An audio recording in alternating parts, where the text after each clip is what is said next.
अब हम देखेंगे क्वेश्चन नंबर 23।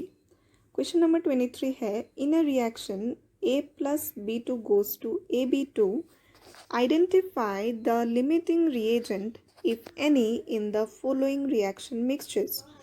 तो हमें इसमें लिमिटिंग रिएजेंट आइडेंटिफाई करना है। तो लिमिटिंग रिएजेंट क्या होता है पहले ये समझ लीजिए। सपोज नहीं, यहाँ पे हमारा ओरिजिनल रिएक्शन जो है मैं वही लिख रही हूँ, A plus B2 goes to AB2, ये है हमारा ओरिजिनल रिएक्शन। और ओरिजिनल रिएक्शन में क्या है, यहाँ पे आपका 1 मोल A है, यहाँ पे 1 मोल B है और 1 मोल AB2 है, लेकिन ये 1 मोल एटम्स ऑफ A है और ये 1 मोल मॉलिक्यूल्स ऑफ B है और ये 1 मोल मॉलिक्यूल्स ऑफ AB2 है। यहाँ पे मैंने स्टोइशियोमेट्री ऑलरेडी लिखा ही है। तो आप देखिए 1 mole of A atoms 1 mole of B molecules के साथ रिएक्ट करता है to form 1 mole of AB2, right.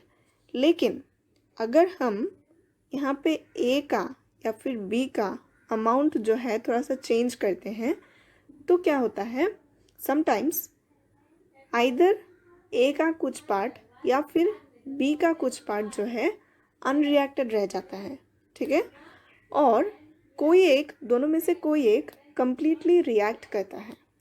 तो जो कंप्लीटली रिएक्ट करता है उस रिएक्टेंट को हम बोलेंगे, सपोज वो A भी हो सकता है फिर B भी हो सकता है, उस रिएक्टेंट को हम बोलेंगे लिमिटिंग रिएजेंट।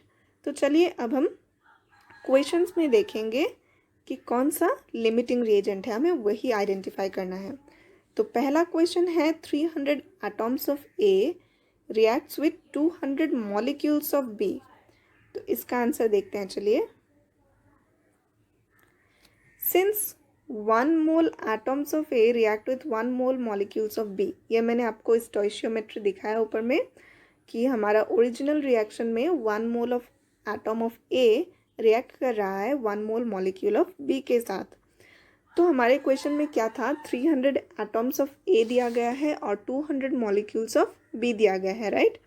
सो अगर 1 मोल atom of A 1 mole molecule of B के साथ रिएक्ट करता है तो 300 atoms of A 300 molecules of B के साथ रिएक्ट करेगा। लेकिन हमारे पास क्या है, 300 एटम्स ऑफ A तो है लेकिन 300 मॉलिक्यूल्स ऑफ B नहीं है। हमारे क्वेश्चन में दिया गया है कि हमारे पास सिर्फ 200 मॉलिक्यूल्स ऑफ B ही है। सो 200 मॉलिक्यूल्स ऑफ B अगर है हमारे पास तो इसका मतलब क्या कि 200 molecules of B 200 atoms of A के साथ ही रिएक्ट कर पाएगा और जो 200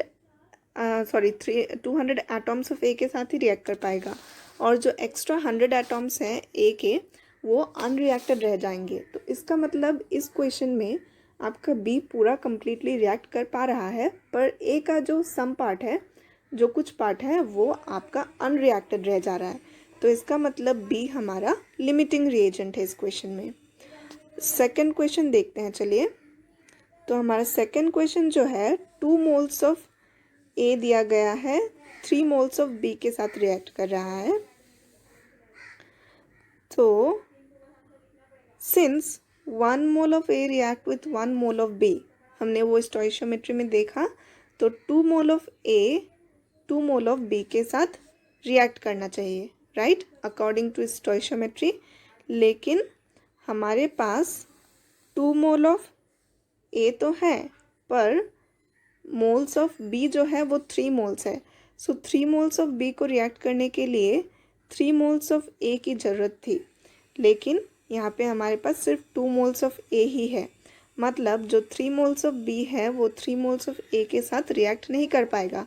सो सिर्फ 2 moles of B he 2 moles of A के साथ रिएक्ट कर पाएगा। इसका मतलब जो इसमें से B का जो 1 मोल है एक्स्ट्रा वो अनरिएक्टेड रह जाएगा। तो इस क्वेश्चन में आपका A कम्प्लीटली रिएक्ट कर पा रहा है, इसीलिए A है हमारा लिमिटिंग रिएजेंट। देखिए मैंने यहाँ पे वही लिखा है कि 2 moles of A 2 moles of B के साथ रिएक्ट करेगा, तो इसीलिए हमारा A लिमिटिंग रिएजेंट है। अब हम तीसरा क्वेश्चन देखते हैं। तो तीसरा क्वेश्चन है 100 atoms of A is reacting with 100 molecules of B। ये है तीसरा क्वेश्चन। तो इसका आंसर जो है वो होगा नो लिमिटिंग रिएजेंट, क्योंकि 1 मोल एटम ऑफ ए अगर 1 मोल मॉलिक्यूल ऑफ बी के साथ रिएक्ट कर रहा है तो 100 atoms of A 100 molecules of B के साथ रिएक्ट करेगा। तो इसलिए हमारे पास लिमिटिंग रिएजेंट एक भी नहीं है। अब हम लास्ट 2 क्वेश्चंस देखेंगे। तो लास्ट 2 क्वेश्चंस में है 5 मोल्स ऑफ ए रिएक्ट कर रहा है 2.5 मोल्स ऑफ बी, और जो 5 नंबर है उसका 2.5 मोल्स ऑफ ए रिएक्ट कर रहा है 5 मोल्स ऑफ बी के साथ। तो इसके आंसर्स होंगे 5 mole of A should react with 5 mole of B by unitary method. मैंने यहाँ पे वो स्टोइशियोमेट्री फिर से नहीं दिखाया। 1 मोल ऑफ ए हमारा 1 मोल ऑफ बी के साथ रिएक्ट कर रहा था, तो 5 mole of A 5 mole of B के साथ रिएक्ट करेगा। लेकिन हमारे पास 5 मोल ऑफ बी नहीं है, हमारे पास 2.5 मोल्स ऑफ बी ही है।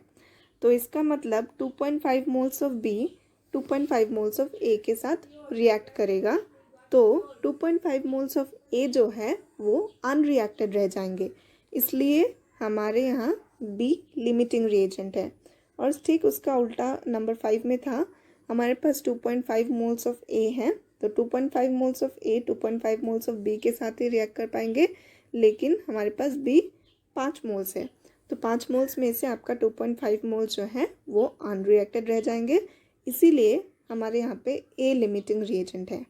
ठीक है, अब हम देखेंगे दूसरा स्लाइड। चलिए देखते हैं।